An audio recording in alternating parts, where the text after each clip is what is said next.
Mañana van a ver lo maligno, hoy vamos a ver unas enfermedades inflamatorias y pues los pólipos benignos, ¿sí? Entonces, mañana macro 3. ¿Señor? ¿Macro 3? Mañana ven... Sí, normalito. Entonces vamos a mirar una enfermedad inflamatoria pero de origen infeccioso, que es la colitis amebiana, que pues el agente etiológico es la entameba histolítica. Entonces vamos a observar acá estas piezas que característicamente van a tener una ulceración, unas ulceraciones pequeñitas, muy chiquitas. La entameba histolítica lo que hace, pues recuerden que ella en su forma infectante es el trofosodito, ella se ubica sobre la mucosa y ella lo que hace es provocar apoptosis en el epitelio y lo lesiona, generando también una inflamación aguda. Entonces ella penetra hacia la lámina propia y cuando penetra en la lámina propia empieza a degradar alrededor. Entonces por eso son esas úlceras de cuello pequeño, pero que tienen una base ancha, que son llamadas como ¿Botón de camisa? en botón de camisa o en forma de matraz, ¿sí?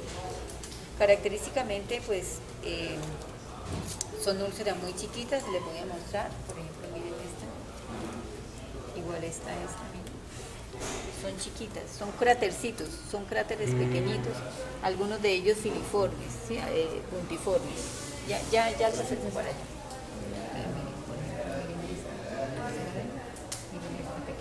Son pequeños. Si ustedes se detienen a mirar, encuentran, eso no encuentra, esta pieza es linda por eso. Miren, por ejemplo, miren esta pequeñita por ejemplo, son muy chiquiticas. Estas. Miren por ejemplo estas, miren estas, ¿sí?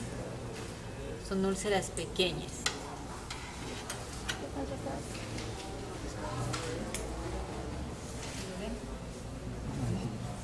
Se ven bien, se ven bien. Entonces todas estas piezas tienen esas úlceras pequeñas y estos pacientes van a tener característicamente pues dolor abdominal, tipo cólico, además pues van a tener deposición diarreica, sanguinolenta, con moco y clínicamente con la característica de pujo y tenesmo. ¿Sí recuerdan qué es pujo y tenesmo? Bueno, entonces aquí tenemos unas úlceras un poquito ya más grandecitas. Aquí miren esta, por ejemplo. ¿Sí las ven? Esas son las típicas, que son más pequeñas. Miren estas úlceras chiquitas. Bueno, entonces estos pacientes, por ejemplo, hacen estas lesiones, pero en este caso, por ejemplo, este paciente que hizo también estas lesiones amebianas, que ya se ven un poquito más grandes, estas lesiones fueron coalesciendo, o sea, hubo una infestación tan tremenda que ellas fueron infestando por debajo, como haciendo unos tunelcitos subterráneos, coalescen las úlceras por debajo, hasta que llega y desfacela el epitelio, como le pasó a este paciente, y puede generar algo que se llama un colon tóxico o megacolon tóxico. Esto es muy peligroso porque esto puede llevar a la muerte del paciente, porque puede haber además una sobreinfección bacteriana y septicemia por gram negativos, ¿no? Y es muy peligroso. De todas maneras, estos pacientes con colitis amebiana pueden tener el riesgo también de que las amebas tomen la circulación esplácnica y vayan a hacer absceso hepático amebiano. ¿Recuerdan el absceso hepático? Y del hígado pues puede ir a cerebro, a pulmón, incluso a riñón, a todos lados. Es decir, estos pueden colonizar distintas partes y el paciente puede llegar a fallecer, siendo que es una enfermedad, pues es un parásito que, teniendo buenos hábitos de higiene y buenos hábitos también de medicina preventiva, pues uno puede evitar esas muertes. Entonces, listo, colitis amebiana. El sitio más frecuente donde bueno, obviamente en el colon, en cualquier parte del colon, pero es más frecuente que se ubiquen en la válvula, en el ciego. En el ciego es muy frecuente encontrar. ¿Listo? Bueno. Aquí vamos a encontrar otro espectro de enfermedad inflamatoria, pero esta no es de etiología infecciosa, sino esta es de etiología desconocida, Y lo que se sabe de ella es que en la enfermedad inflamatoria intestinal, sea colitis ulcerativa o sea enfermedad de Crohn, lo que hay es una respuesta inmune de la mucosa a agentes que es de manera desproporcionada, exagerada. Entonces hay una lesión de la mucosa inicialmente en ambas entidades. Esta es la única pieza que tenemos de enfermedad de Crohn y estas son de colitis ulcerativa, ¿sí? Hay cosas en común en ellas. Primero, que la etiología es desconocida. Segundo, que hay factores inmunes involucrados en ella. En ambos la mucosa reacciona de una manera desproporcionada, exagerada. También hay factores genéticos que pueden estar contribuyéndola, pero difiere en la clínica porque morfológicamente se expresa diferente y básicamente porque la enfermedad de Crohn,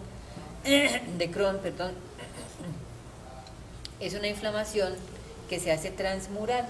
Ambas empiezan en la mucosa, pero en la enfermedad de Crohn es transmural. La inflamación compromete la pared completa del colon. Inicia con unas úlceras que son longitudinales y esas úlceras llegan a ser bastante profundas, como cuando uno mira como esas en las fisuras de una cueva.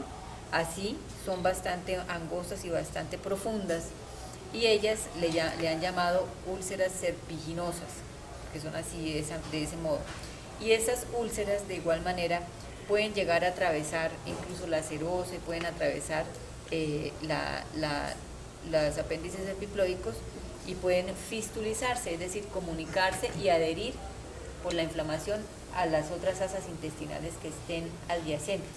No solamente asas intestinales, sino también órganos adyacentes. Puede ser incluso la vejiga, o puede ser incluso la piel, o los demás órganos pueden hacer algo que se llaman fístulas, es decir, como unos caminos que hace que se comuniquen unas vísceras con otras. ¿Todo por qué? Porque la inflamación no para y es transmural.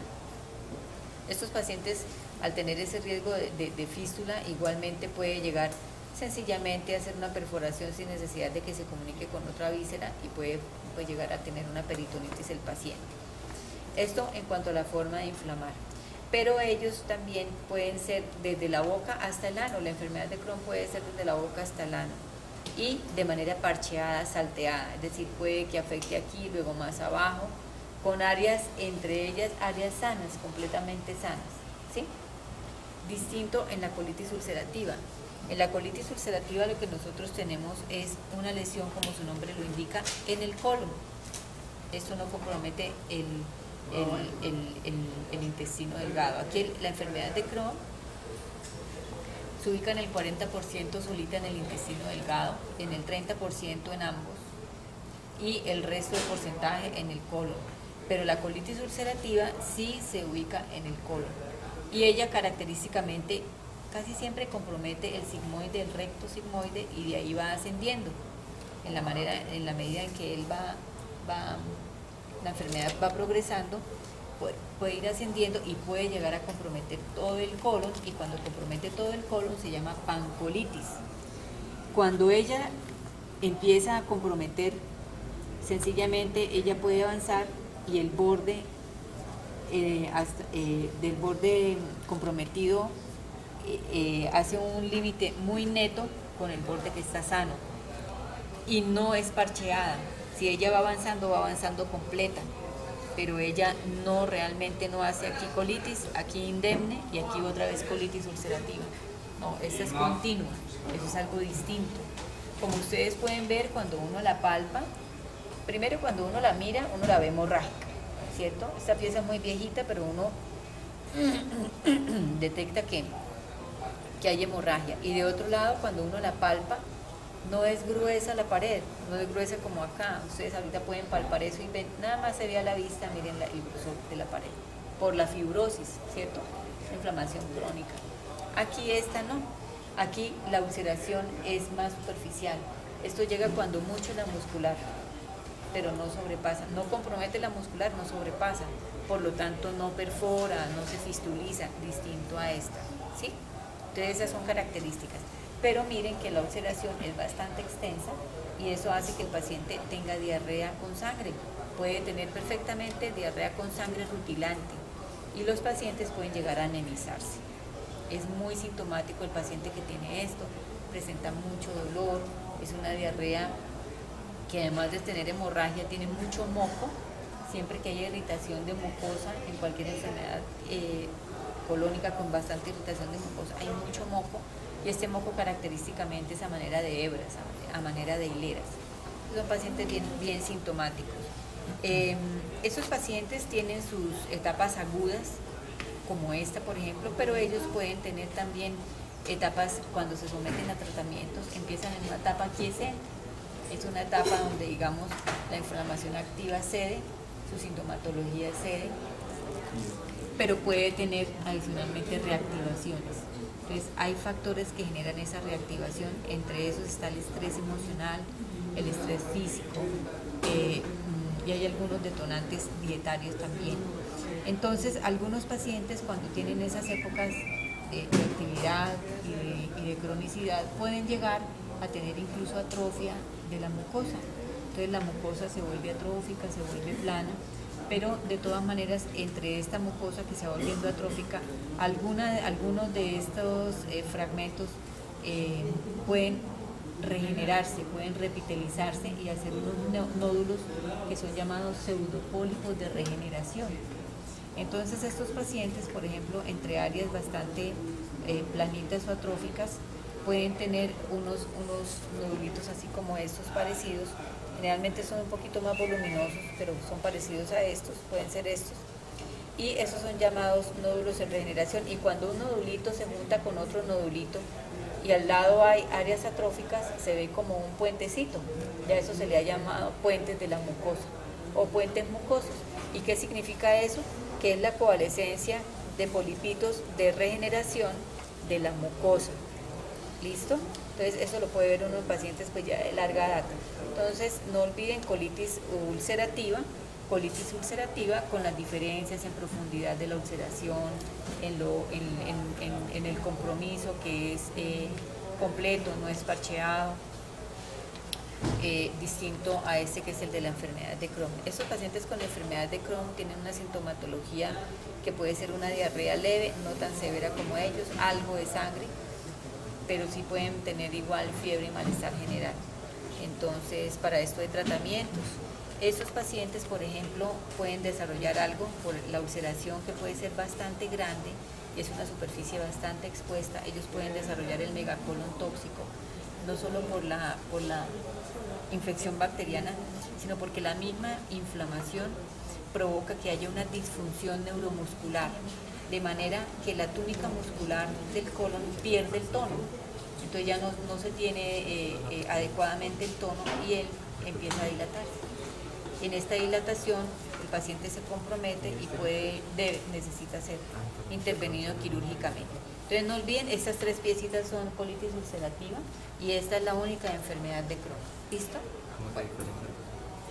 Vamos a mirar ahora estas piezas quirúrgicas corresponden a, todas son tan lindas que no sé cuál coger. Bueno, corresponde a la enfermedad diverticular del colon. La enfermedad diverticular es sumamente frecuente, es una entidad que es muy frecuente en pacientes mayores de 50, sobre todo de 60 años, casi que todos vamos para allá. Claro que no todos la vamos a desarrollar pues de una manera tan severa como este señor, como esta paciente, pero en algún momento podemos tener divertículos. Entonces, la enfermedad diverticular sencillamente hace referencia a una invaginación de la mucosa y la submucosa. Ustedes están viendo acá unos hoyitos, ¿cierto? Y lo que ocurre es que prácticamente se hernia, o sea, pasa a través de unos orificios, que son los orificios por donde entran los vasos rectos, a hacer la irrigación y los nervios del colon. Entonces ellos entran por unos orificios que hay en la túnica circular interna. ¿Por qué? Porque es un punto débil, porque la longitudinal externa, en esta parte del colon, que es el colon izquierdo, está a manera de tenia scoli. ¿Se acuerdan que son las bandas? Entonces, entre ellas, pues hay una parte débil de la pared que es por donde están esos orificios. Debido a eso, a que la pared es débil y que estos pacientes pueden tener problemas de aumento de la presión intraluminal del colon izquierdo, ya sea porque comen una dieta baja en fibra o porque tienen algún factor predisponente. Estos pacientes tienen un aumento en la presión de la luz del colon y generan prácticamente que se hernie la mucosa y la submucosa. Como es por unos agujeritos, obviamente no va a pasar túnica muscular, sino pasas únicamente mucosa y submucosa, y aquí por detrás lo que nosotros estamos observando es la grasita que hay alrededor del colon. Entonces fíjense que son unos agujeritos que pueden ir desde los 3 milímetros hasta 1 centímetro de diámetro, que pueden ser demasiado evidentes como acá, miren esto, pueden ser muy evidentes. ¿Por qué? Porque no está recubierto por grasa y porque son grandes, pero puede haber otros que pueden pasar desapercibidos, como aquellos que estén por debajo de la grasita pericólica. Entonces, perdón, pueden pasar desapercibidos. Ay, que no vaya a pesar. Bueno, esos pacientes, hasta ahí va bien. Esa es la enfermedad diverticular, pero ellos tienen derecho a obstruirse. Entonces, estos pacientes, ay, perdón, toco un momentico. Lo que ocurre, estos pacientes, como ustedes ven, hacen unos orificios. Esos orificios de manera característica, y no los vayan a confundir con úlceras, porque ¿qué características tienen? ¿Cómo los ven? Bien delimitados. Y Son profundos. más grandes. Son, de pronto el tamaño no tanto, Profundos. son como muy netos, ¿no? Y están muy organizados. ¿Por qué? Porque van a lo largo de las entre las tenes. Entonces son realmente organizados, son muy lineales, y las úlceras casi siempre son como al azar. Entonces miren, entonces característicamente se van a ubicar de forma lineal. Miren este, por ejemplo. ¿Sí? Se ubica acá, se ubica acá, aquí a estos lados. Entonces no lo vayan a confundir con úlceras. Son huequitos, sencillamente son huecos profundos, y ustedes van a voltear y tienen que tratar de encontrar acá la evaginación, ¿sí? Tienen que tratar de buscarla y tratar de encontrarla. Bueno, entonces como esos hoyitos existen, por acá pueden entrar semillas, pueden entrar algunos, pues fibra de la que uno come, fibra no tanto, sino semillas o algún, por ejemplo las cascaritas de las lentejas. Esos pacientes no pueden comer casi que granos, porque es fácil que algo entre y se obstruya. ¿Y qué pasa? Se obstruye y pasa lo mismo que pasa en una apendicitis aguda. Se obstruye, igual se genera moco, el moco aumenta la presión de la luz, del divertículo, hay colonización bacteriana, hay ulceración, y este divertículo se puede inflamar y ahí se empieza a llamar diverticulitis. Esos pacientes con diverticulitis presentan sintomatología de inflamación en fosa ilíaca derecha o izquierda, dependiendo de donde se presente. Y estos pacientes pues pueden tener un cuadro con malestar general, con fiebre, y algunos pacientes pueden llegar a perforarse y a tener peritonitis. Algunos otros de pronto no, porque de pronto el divertículo que se obstruyó está prácticamente como protegido por la grasita pericólica, por la grasita de los apéndices epiploicos, y muchas veces ellos hacen como una barrera protectora para que no salga la pus y puede convertirse en un absceso. Entonces esto igual se comporta como una masa. Cuando al paciente le hacen la palpación se detecta como una masa y se cree que es una masa de colon, que puede ser un tumor, y son llevados a cirugía de urgencia y se detecta que es una enfermedad diverticular complicada con un absceso. Algunos pues no tienen tan buena suerte y rompen y hacen la peritonitis. Entonces miren cómo se ve la distribución, pues es bastante simétrica, ¿cierto? Bueno, una pregunta. ¿Es por la muestra o la mucosa está un poquito aplanada en las parches? No, eso ya es, pues ya está muy viejita, ¿no? Ya es muy vieja la muestra, realmente se ha desfacelado la mucosa. Pareciera que fuera atrófica porque la veo uno plana, los pliegues se han perdido. Entonces, bueno, entonces estas son las piezas. Entonces pueden ver, mejor dicho, miren la cantidad de divertículos que hay. Miren estos, por ejemplo. Hay unos muy grandes, otros no tanto. Hay unos enormes, miren estos, son grandísimos, pero hay otros pequeñitos, como este, mírenlos acá, pero igualmente aquí al lado hay estos grandes también. Entonces, estos divertículos están chéveres, miren este, ¿sí los observan? Todos organizaditos como en fila aquí, ¿sí ven? Y acá se pueden observar por detrás, están hacen cuerpito con los apéndices epicloicos. ¿Listo? Bueno, entonces enfermedad diverticular, que se puede complicar con diverticulitis, que puede llegar a ser perforación, peritonitis o un absceso que está localizado, emplastronado, que simula una masa. ¿Listo?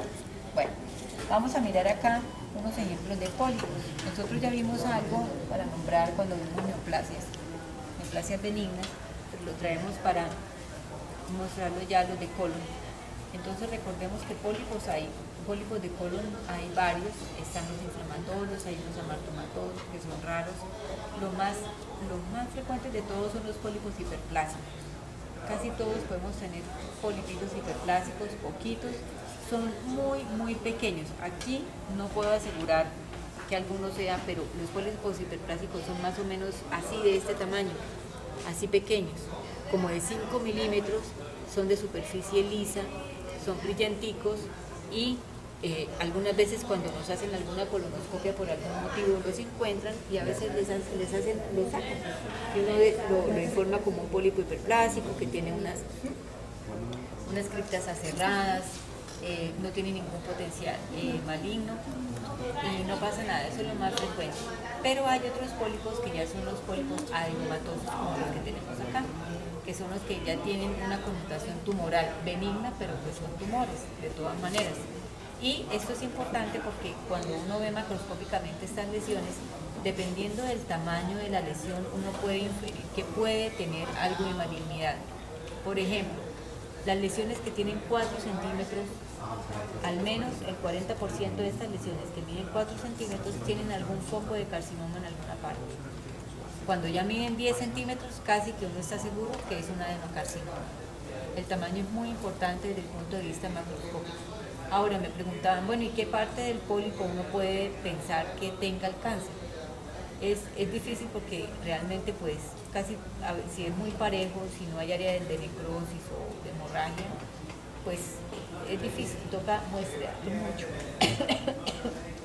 tomarle muchas muestras para mirar dónde está el cáncer, desde el punto de vista tamaño. Hay otro aspecto desde el punto de vista de ubicación y de disposición, que es si son sésiles o si son pediculados. Son pediculados como este, por ejemplo, cuando tienen un tallito compuesto por submucosa, en donde hay un tallito fibroconectivo en su interior, que parecen como arbolitos, que son la mayoría de los que hay acá. Pero hay otros que son sésiles, como este, que tienen una base ancha, no tienen un tronco, sino una base ancha, y generalmente son más grandes. Eso es de cómo se implanta. Ahora, la superficie. Algunos son lobulados, la mayoría de estos que ustedes pueden observar son como de superficie lisa, pero son lobuladitos, ¿cierto? Pero otros son de aspecto vellosito, como si fueran una felpa. Casi siempre estos que tienen este aspecto como afelpado corresponden a adenomas vellosos. Eso quiere decir que las células tumorales se disponen no tanto en tubulitos, en estructuras glandulares, sino en proyecciones digitiformes. Y esas proyecciones, cuando uno las ve macroscópicamente, semejan justamente una felpita, como unos vellos. Entonces, por eso podemos llamarlos, digamos, ya la distinción microscópica se hace microscópica a ciencia cierta, como pólipos tubulares, tubulovellosos o pólipos vellosos. Pero uno cuando ve el aspecto así macroscópico puede inferir que se trata de un pólipo velloso. ¿Sí? La confirmación es histológica, pero uno puede inferirlo que se trata de un pólipo velloso. Entonces aquí tenemos unos especímenes, por ejemplo, de pólipo velloso. Tenemos este que de todas maneras, pues yo lo traje porque es un aspecto de un pólipo bastante grande, esto mide más de 4 centímetros de diámetro, tiene una superficie lobulada, lisa, de todas maneras son lisitas, no se parece, ¿cierto? No es velloso, pero es grande, y el hecho de uno poder voltear y mirar que hay unos nódulos que ya están aquí, casi que en la pared, puede hacer pensar que esto es un adenocarcinoma, ¿cierto? Desde el punto de vista macroscópico. Tendríamos que hacerle un corte para decir, hombre, sí es un adenocarcinoma, pero fíjense que es un ejemplo en donde el tamaño ya de verdad, cuando uno hace el corte puede decir, hombre, sí es grande, y además vemos aquí un nódulo que prácticamente está entrando aquí a la pared del colon. Aquí estos especímenes que tenemos, ya los habíamos visto en la clase de pólipos, son especímenes de pacientes con poliposis adenomatosa, quienes tienen esta condición que es por la mutación del gen ACP, y estos pacientes desarrollan una poliposis desde niños, y estos pacientes deben ser sometidos a una resección profiláctica porque el 100% de estos pacientes terminan haciendo cáncer de colon. Entonces hay que hacerle la resección. Claro, para hacerle el diagnóstico no solamente basta la mutación del gen, sino que también tengan al menos 100 pólipos, deben tener 100 pólipos. Entonces le hacen la resección completa para que poderse evitar en su adultez, porque muchos a los 30 años ya hacen el cáncer, incluso no lo hacen tardíamente como normalmente el cáncer de colon sucede, sino jóvenes. Por ejemplo, aquí en este espécimen podemos ver la poliposis, pero podemos ver una masa. Esto corresponde a un cáncer de colon que hay en este paciente. Entonces fíjense que aquí ya se formó la masa maligna, y eso que tiene múltiples adenomas pues bastante pequeños. Estos no tanto, pero sí hay muchos muy pequeñitos. Entonces en esto consiste, para que ustedes recuerden, la poliposis adenomatosa familiar, que recuerden que hay pólipos pediculados, pólipos sésiles, el tamaño es importante, el aspecto también de la superficie, que algunos son vellosos o afelpaditos y otros son más lisos y lobulados, y recordar que el tamaño igual, cuando tienen 10 centímetros casi siempre ya tienen malignidad. Uno puede estar casi seguro que ya se trata de una lesión tumoral maligna cuando mide 10 centímetros. Listo, entonces si quieren pueden mirar mejor, tomar fotografías, yo estoy aquí para atenderlos. Oye,